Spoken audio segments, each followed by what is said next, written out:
barefooted in the middle. I mean, I was freezing to death, and we lived up in North Georgia, so it was really cold. And I remember thinking, where am I at? And I was so scared, and there was nothing that I could do. I was scared to death. And I just started screaming. But guess what? Whenever I started screaming, my mom and dad came running, and they rescued me. Man, they were there to help me through that. And now I am the man that you see. I'm not scared of nothing no more. Man, I would fight a bear. That's what happened to my hand. I fought a bear. You ought to see the bear, though. Seriously, that's what happened. And I'm not, there's things that maybe I am afraid of. I'm afraid of losing my family.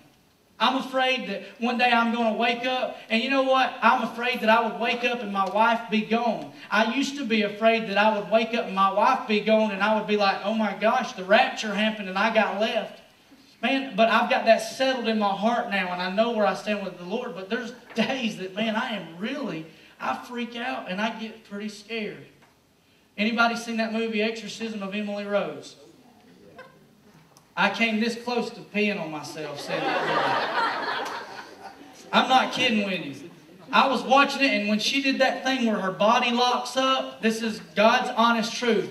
I went running through the house, jumping on the bed with my wife, and curled up like in the fetus position or fetal position or whatever. I was scared absolutely to death, and finally I worked up enough nerve, and I went back into the living room, and I rewound because I'd missed some parts and match play, and then she did that lock up thing again. Honest to God, I went running through the living room right down the hall, jumped in the bed with my wife again, and I was like, I'm waiting till it's daytime before I watch this, and I want to make sure there's plenty of people around because, man, that might come through and she might get me. I was scared to death. I was afraid, man. What if I get possessed by some demon and I start doing this freaky lock position? I mean, that is a scary movie. Another time that I was scared, I love scary movies. Anybody seen the movie Boogeyman? I wasn't freaked out except at the very first part when the boogeyman grabs the dad and starts slinging him all around the door. I'm scared to death, but I enjoy that. But, that's the kind of fun, kind of scared. But there's times that I don't enjoy being scared, and there's things that, man, I really have trouble in my life. And I believe these disciples here, they came up. Let's check out in the middle of this story. Let's just jump in at verse 47, and the words will be up here so y'all can read it. It says, late at night, the disciples were on their boat in the middle of the lake, and Jesus was alone on land.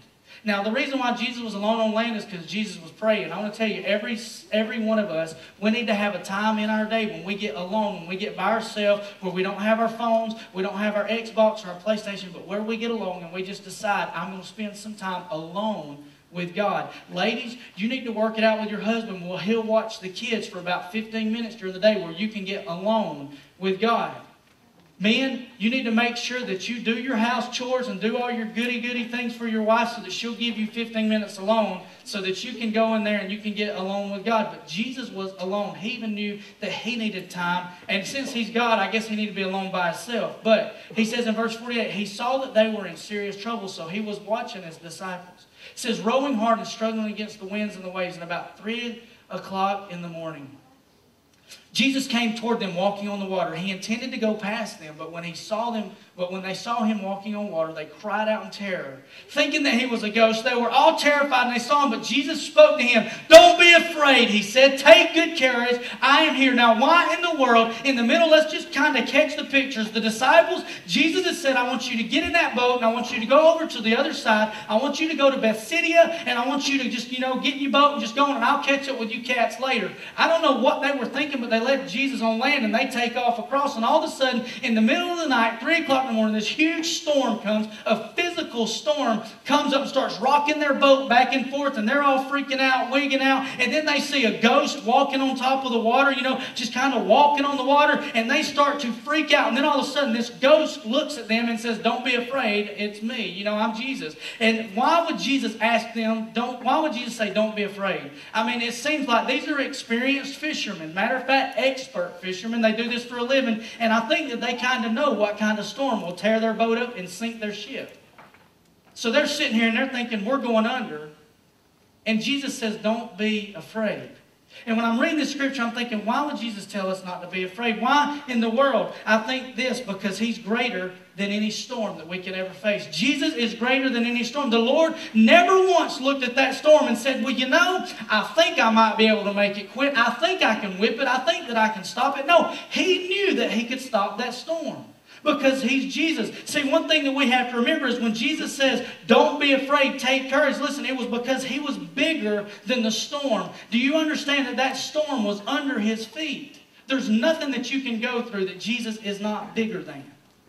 We have to catch that whether you're a student or whether you're an adult or whether you're somebody that, man, you've never heard the gospel before. I want you to understand this. There is a man, his name is Jesus Christ, and he is the Lord of all creation. He created everything, and there's not a single problem that you, my friend, will ever go through that he's not bigger than.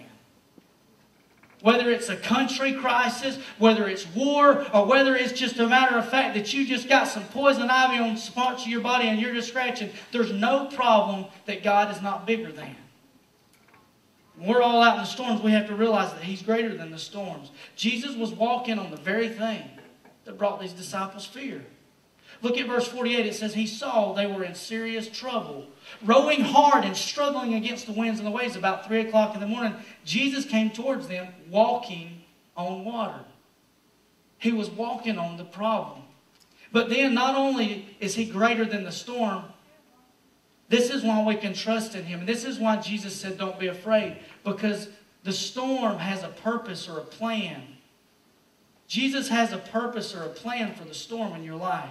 In verse 45, Jesus says immediately after this, Jesus insisted that the disciples get back in the boat and head across to Bethsaida while he sent the people home.